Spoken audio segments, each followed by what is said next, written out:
Greetings, we're down here at the Allotment in Essex in southeast UK. So today I'm going to be doing some planting and also some harvesting. So let's get started with the video. We've got a lovely bit of space here, literally just asking to be planted up. So before we get started with this video, if you like my work, please feel free to like it. You can share it with anyone you think may be interested. And if you would like to be notified of when I put up any further videos, please feel free to subscribe. So I'm going to clear this area. I've got a lot of it covered up. I think a tarpaulin there covering that up. Here a little bit of membrane, and there was also some membrane here that I had this covered with. I took that off a few weeks ago. So I'll link a video down below. You can see my approach to enriching my beds during the winter period. So basically nicely covered up so the ground is clear, and the first thing we're going to plant today is some broad beans.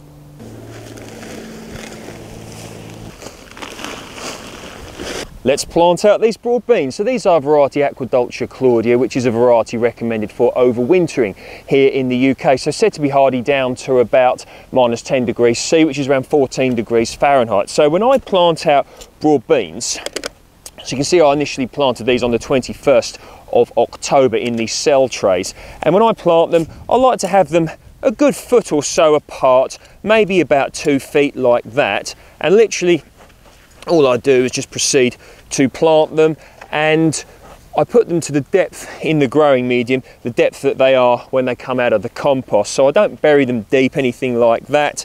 And basically, that really is about it. And one of the benefits of modular growing things is whilst you're waiting for ground to become available, maybe you've got an existing plant there, you can be growing them on and you've got crops in waiting and you just put them straight in. We'll plant the last one here, so you could go about 1.5 feet wide if you wanted. So what's that, about 45 centimetres? These are about 1 foot, so 30 centimetres or so.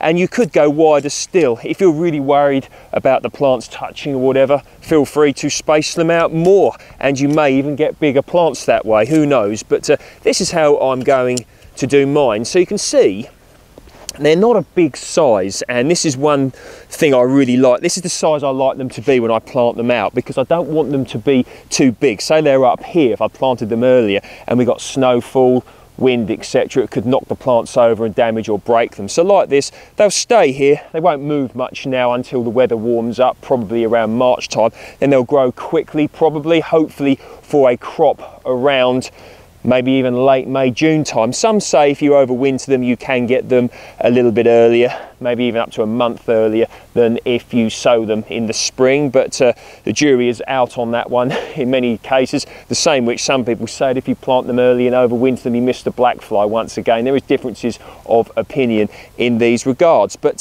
so I'm not going to cover these up. Now, if I wanted to be extra careful, extra clever, what I'd probably do is put maybe a net over them, something like this, maybe something like a lemonade bottle or whatever, so that, you know, if anything wants to come along and eat them, it can't. But I've generally not had a problem with anything attacking overwintered broad bean plants. But ask people in your area as to what their experiences are, because it can vary from area to area.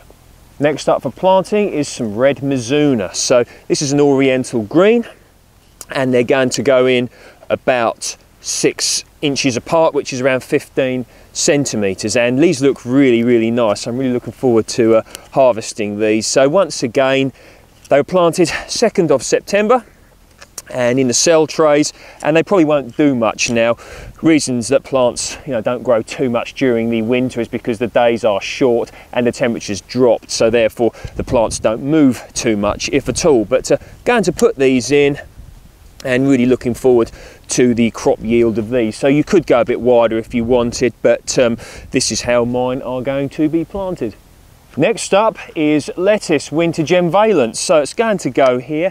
I initially planted these on the 2nd of September, once again in these cell trays, and they too are a nice size. So they're going to go in here, once again 6 inches, 1/2 foot, 15 centimetres apart, and just like so. So everything you plant, make sure you plant it, you know, you firm it in really nice like that, because if you get you know, some bird or rodent, whatever, could dig it up. It also lets the plant get a nice good start if the growing medium around it is firm. So what you've seen me plant here, so the mizuna and also this lettuce, so they are 6 inches 15 centimetres apart, and the rows are about a foot, so that's about 30 centimetres apart. So should get some nice yields off of these. Once again, they won't do much now until the springtime when the weather warms up, but hopefully they've done some establishment in here. They have good strong roots, and so when the weather warms up they'll grow really quickly and get some nice early greens to eat. And this is a very good thing to employ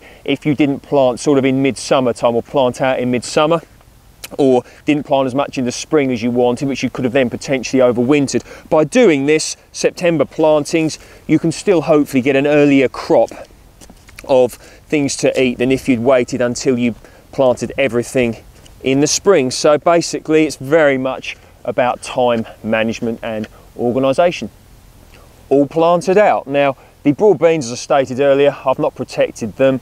The lettuce and also the mizuna are protected with this net here, so hopefully that'll keep the birds off. So with regards to the broad beans, you may rather protect yours, so something like a net for example, or maybe you could, as I stated earlier, cut a lemonade bottle in half and put half over the top to protect it. You make your own decision on that, but erring on the side of caution can be a good thing. So anything you plant out, make sure it's hardy at this time of year, because frosts are here now. Could get colder, probably will. Plenty more frosts to come. If you started planting things like cucumber plants out right now, it'd be a total waste of time and effort. So there we are. Let me know in the comment section what you're planted out. I'm very interested in that. I've got some spinach plugs in the polytunnel that also need to go out, so they could go out now as well if I was indeed going to plant them. Let's do some harvesting. Now this is a really nice find. This is golden chard, and I'll let you look at them stems there. They boil up or steam up really nice. Really nice sweet tasting chard, so absolutely delightful actually. So here I've also got some, I'll just move out of your way. I've got some spinach here. This is perpetual spinach, it's not true spinach. True spinach has a smaller leaf and is said to be sweeter, but perpetual spinach I absolutely love. Once again, all fully hardy, but yeah, plenty to still harvest. Got beetroot as well. So this here, this is albino beetroot, which is a white beetroot. Hasn't got the colour that standard beetroot, if you will, would have, say variety bolt hardy, something like that. But they do taste a little bit sweeter, at least in my opinion. And if I remember correctly, the Romans used to eat albino beetroot, but do your own research on that. But got plenty. So I generally grow beetroot initially in modules and then plant them out. And what I do is harvest them as the season progresses. So you get bigger ones, then the smaller ones left that were in the plug, planted in the ground, then proceed to grow. So you get like a successional planting from that. And so we're into December now, and these are still absolutely delightful to eat. You can also eat the tops as well of beetroot, so don't throw them away. Very nutritious, full of iron, really, really tasty. And we know how important good nutrition is, so we're just going to keep harvesting these delicious beetroot. The Brussels sprouts, variety Evesham Special or Eversham Special, looking promising, so hopefully we'll be getting those in time. Some planting and harvesting done. So you can see I've covered the ground back up for weed control, and if you like my work, please feel free to like it, share it with anyone you think may find it interesting or may find it helpful, and if you'd like to be notified of any further videos I put up, please feel free to subscribe. See you in the next video and enjoy whatever it is you are doing.